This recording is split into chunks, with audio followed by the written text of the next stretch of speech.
et par rapport à la densité du trafic.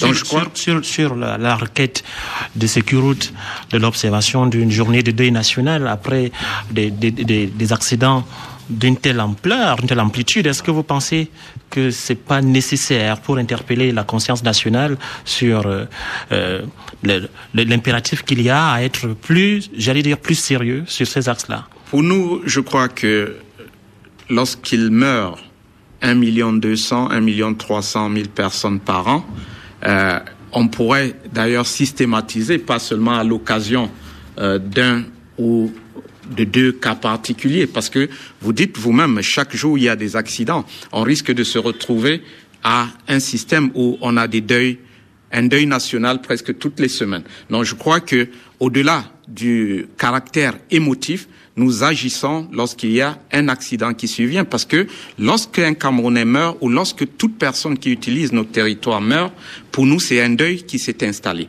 Et la réponse est concrète dans la prise des actions vis-à-vis de ceux qui sont à l'origine de ces décès et la prise des mesures correctives pour ce qui relève de l'institutionnel.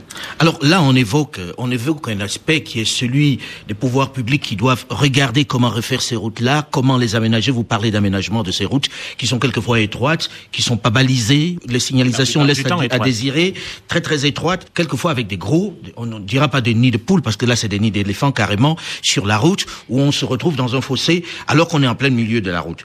L'aspect purement route, infrastructure, on pourrait en parler toute la journée. Mais l'autre plus grand problème, de mon point de vue, en tout cas je pense que les spécialistes ne me contrediront pas ici, c'est l'incivisme de ceux qui sont sur la route. Alors, on a un urgentiste qui est sur ce plateau, le docteur Malonté, vous les rencontrez tous les jours, ces victimes de la route qui arrivent chez vous. Oui, je ne suis pas surpris par ce que Madame Muriel Samekobo vient de dire. Je suis plutôt édifié parce que c'est le drame quotidien sur nos routes. Ces accidents arrivent toujours de façon inopinée, comme leur nom l'indique. Les victimes sont récupérées par des mains inexpertes, transportées par des véhicules inappropriés vers les hôpitaux qui ne les attendent pas, parce que le plateau technique est très insuffisant. Et il y a un scénario qu'il faut noter. Quand ces accidents arrivent, il y a la médiatisation. Pendant plusieurs jours, on en parle dans les journaux partout. Et puis, progressivement, phénomène s'éteint, oui, et on rentre dans le musée de l'oubli jusqu'au prochain accident qui sortira les gens de leur léthargie. Alors pour vous, qu'est-ce qu'il faut faire? Vous manquez de moyens pour recevoir tous ces blessés qui arrivent par flot dans les hôpitaux. Il y a beaucoup de problèmes parce que, je ne l'ai pas dit, je suis président de l'association des médecins urgentistes du Cameroun.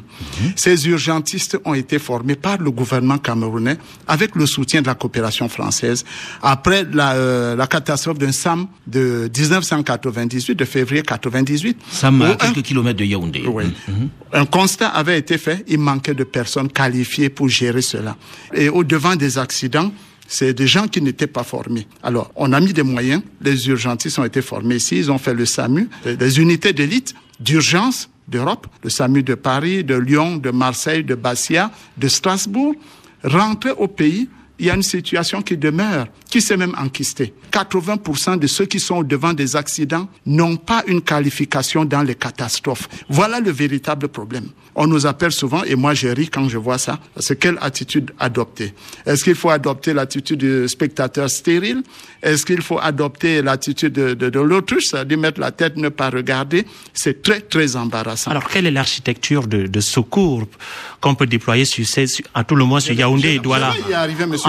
Rapidement, parce que le temps... Entre Yaoundé et Douala, il n'y a quasiment rien, on n'a rien vu. Il faut sécuriser cette route-là. Nous avons il faut mettre des hôpitaux, il faut mettre des centres de santé. Non, les centres de santé existent. Parce que bon, comme adjuvant à ce que font déjà les forces de l'ordre, un travail c'est bien. Ça veut dire de sanctionner avec. On va parler de la partie sanction, du volet sanction et de l'incivisme. Au niveau, il faut sécuriser ces routes. Donc la première chose, c'est, disons, de mettre en place des personnes qualifiées. Ça, c'est très important. Dans ces centres de santé, on choisit les locaux, on les aménage, parce qu'il faut que ces locaux soient disposés à pouvoir recevoir un afflux massif de victimes. Donc, qu'on y mette aussi du matériel, de l'oxygène pour pouvoir conditionner les victimes, des tentes de catastrophe. Et puis, de deux, les personnes qui doivent intervenir sur cette route doivent être des personnes qualifiées. On doit les recycler, les former au premier secours, leur donner une notion de prise en charge des catastrophes. Et de toi, ça doit être le matériel qu'on doit sélectionner. Les ambulances doivent répondre aux normes. Alors, une réponse de quelqu'un qui représente le pouvoir public, Zacharie Ngoubé, quand vous entendez ça, vous voyez, et je suppose que vous faites toutes ces routes-là, vous aussi, quand vous avez certainement assisté, comme nous tous, à des accidents sur ce tronçon-là, avec des gens qui portaient des malades, enfin des accidentés sans savoir ce qu'il fallait en faire. Quand vous écoutez ça, quelle est la réponse que vous donnez? Peut-on espérer qu'on va avoir des centres de soins avec des urgentistes spécialisés sur ce trajet-là? Tout à fait. Et vous comprenez que nous avons une stratégie nationale qui a été adoptée en 2008 et tout récemment pour cibler le volet prise en charge des accidentés, le Premier ministre, chef du gouvernement, a mis en place un comité de suivi des accidentés de la route, présidé par le ministre de la Santé publique. Et ce comité a élaboré déjà un plan d'action qui vise à densifier la couverture sur les principaux axes routiers en termes de centres de santé, en termes de plateaux techniques, en termes de médecins urgentistes, dans le redéploiement de ceux qui sont formés, mais surtout la formation complémentaire de nouveaux médecins. Mais au-dessus de tout ceci, il faut mettre un mécanisme de gestion et de déploiement qui comprend la manière dont l'urgence est déclenchée et quelles sont les opérations qui sont menées une fois que l'urgence est déclenchée. Vous comprenez que... Alors ça, c'est des projets.